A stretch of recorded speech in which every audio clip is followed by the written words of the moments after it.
My son is 19, 20, and he's kind of looking out into the world about what he wants to do.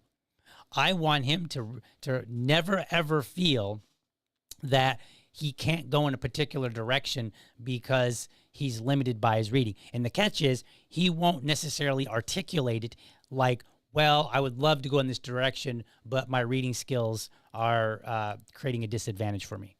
That's not how he's just going to be like, I can't do it.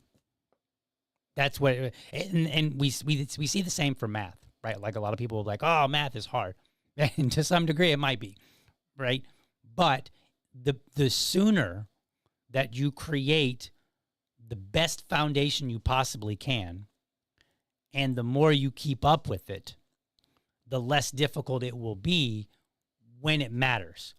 It doesn't matter in terms of what he wants to do right now, whether or not he's in the 82nd percentile, the 70th percentile, or the 95th percentile for math or reading.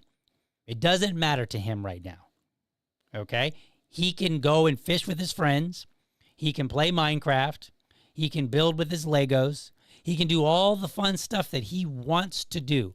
None of the fun stuff that he wants to do is going to be off limits or a challenge because of whatever level he is in his reading and math. This will not be the case when he's 20.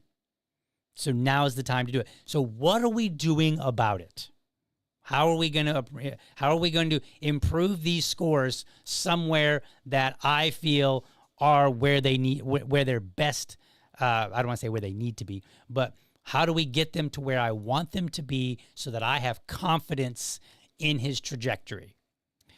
Here is one of my friends, Steve, gave him a bunch of die. Here's a die. This is an 8-sided die. He's got some other ones. We're going to make a game of it because I need him to be interested in it. I can't just be like, son, we're going to do more reading. We're going to practice more because we want your scores to be higher. And like he's 6. It's not going to happen. Then the other thing is part of his reading requirements for the summer. Well, there was a book called I Am 6 Now, I think, and it was full of poetry.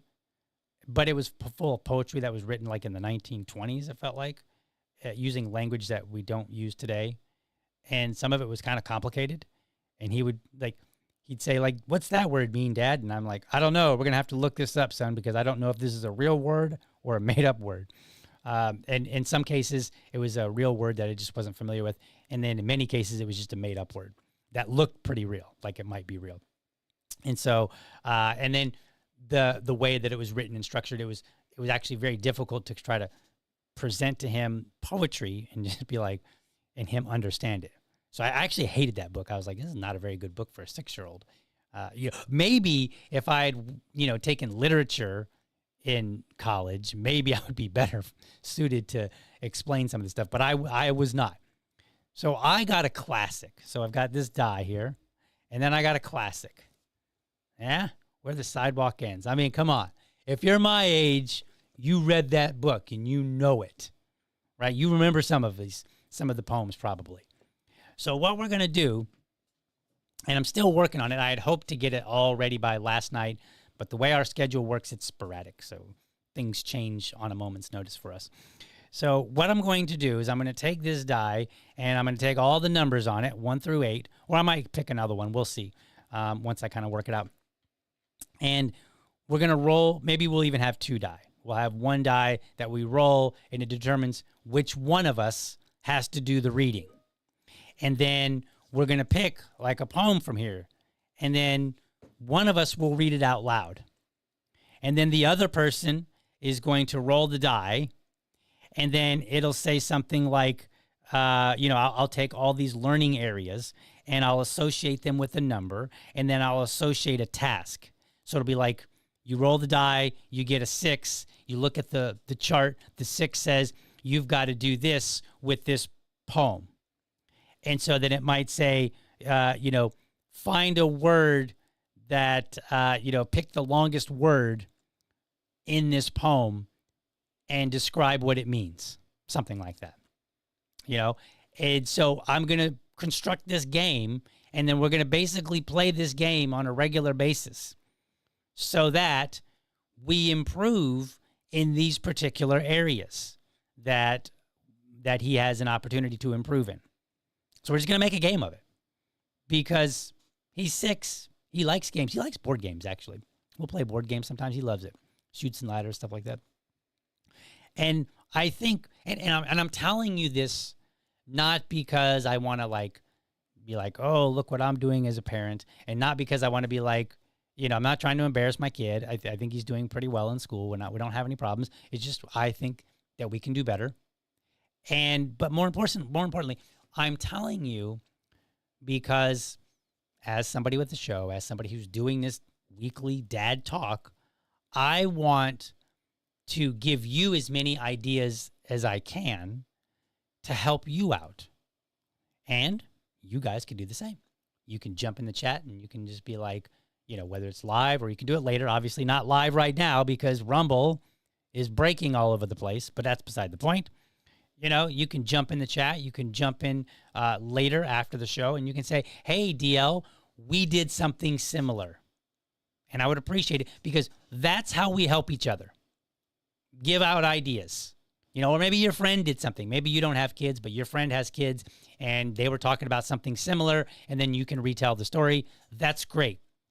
When we all help each other, then, that's in a sense, your rising tide. Let's lift all the boats up. Let's help each other out. That's what Dad Talk is about. Dad Talk is about talking about, how we can share our stories and our experiences so that we can create a better community. And then it's also, I need to reach out to some dads, getting dads on the show just to hear their perspective about life and being a dad. And so that's what I wanted to talk to you about today. I just want to tell you, hey, we're going to take this book, Where the Sidewalk Ends. It's got plenty of poems. You might remember it. It's how many pages here? It doesn't have page numbers on it. That's kind of weird. Oh, yeah, it does. It's 150 pages worth of poems. And we're going to take a die, and then we're going to roll it, or maybe a couple dies. I haven't quite worked out the exact game. And then we will work to improve these reading scores so that the next time he takes a test, we hopefully will get him up in the 90s, the 90th percentile, and he will be on pace so that when he's older, he can do whatever he wants. Maybe he learns to read at a very high level, and then he says, I want to do a trade, and he'll just read casually for fun.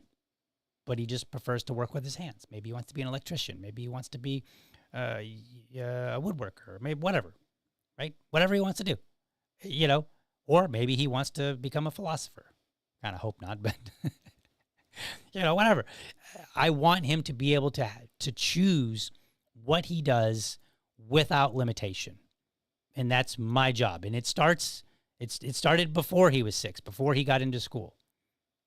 So parents out there, hopefully this has given you some insight or maybe just stirred some ideas of your own. I mean, you don't have to take my idea. I'm not going to pretend like my idea is that great. And I'm sure that plenty of other parents have done something similar, maybe this exact thing. Okay, I'm not pretending like I've got great insight here. I'm just communicating to you so that we can all benefit. That's my goal. All right, let me get into some chat here. And let's see here. We'll go to the live chat and see what you guys are up to. Keith over on YouTube says, Blessed Friday. So apparently YouTube is back in order. Or he's just commenting. Let's see here. No, apparently. So it seems like things are working.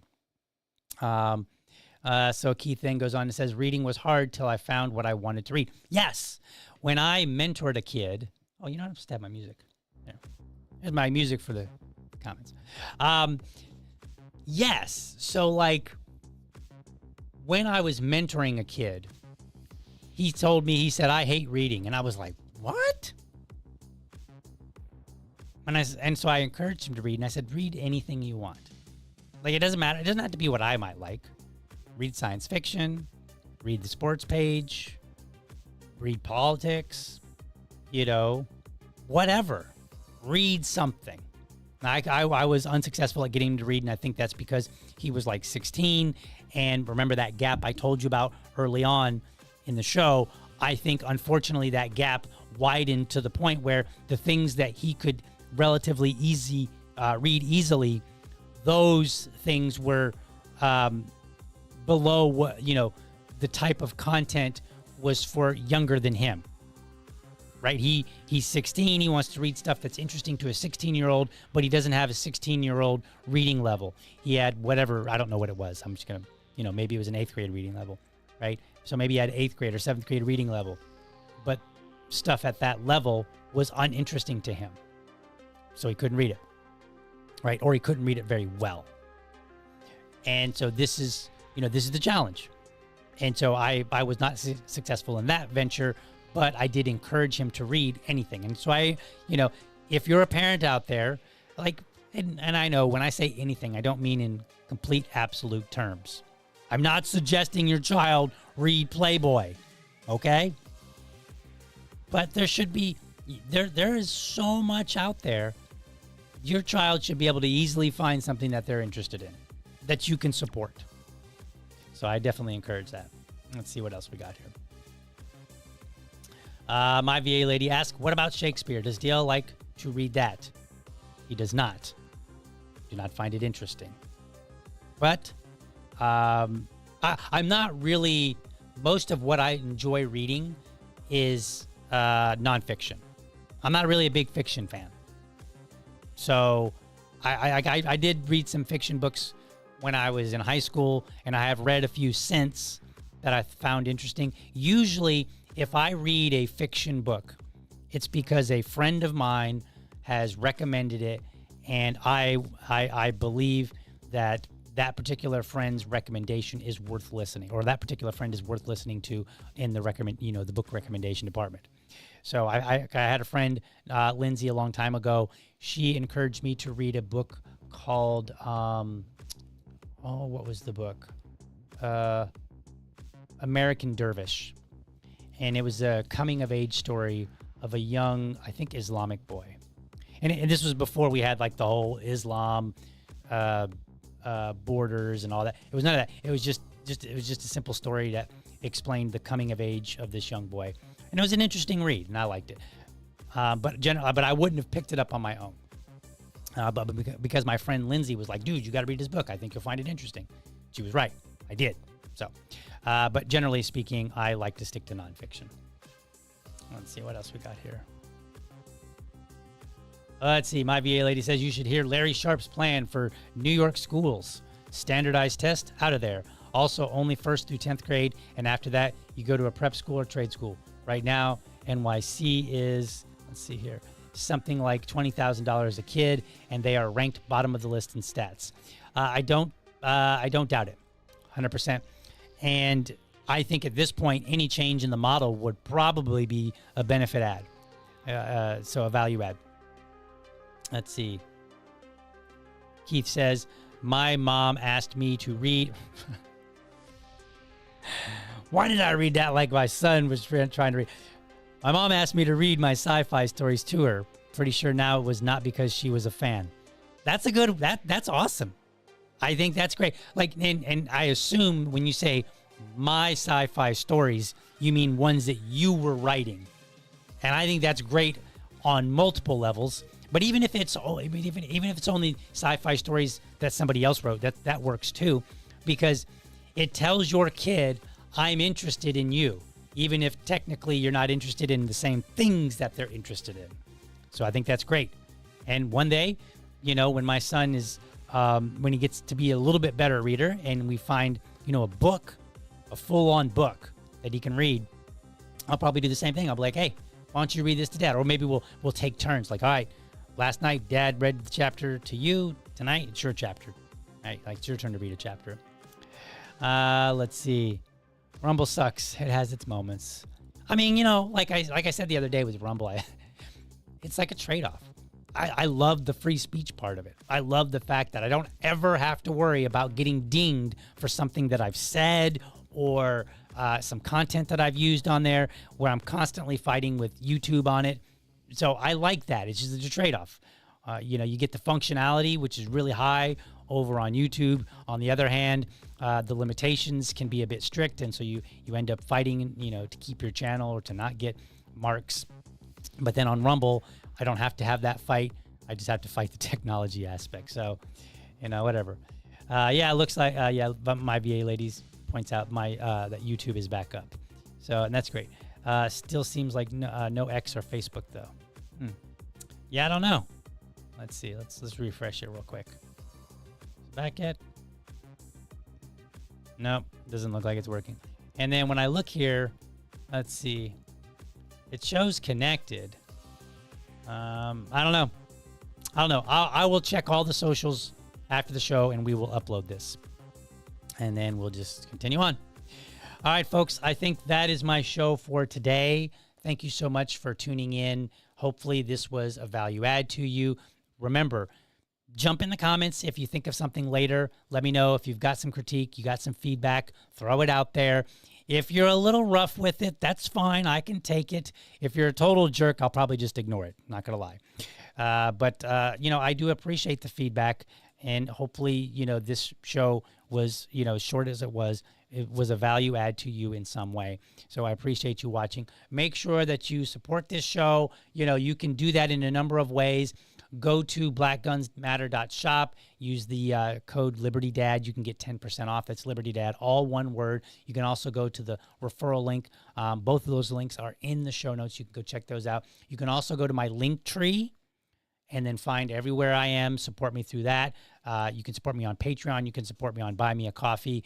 Those things go toward helping make this show a better show, because wherever the show is right now, I want it to be way better in 6 months, in 1 year, so on and so forth. So I am steadily working to make this show better and better and better so that I can compete with the Daily Wire and all those big boys.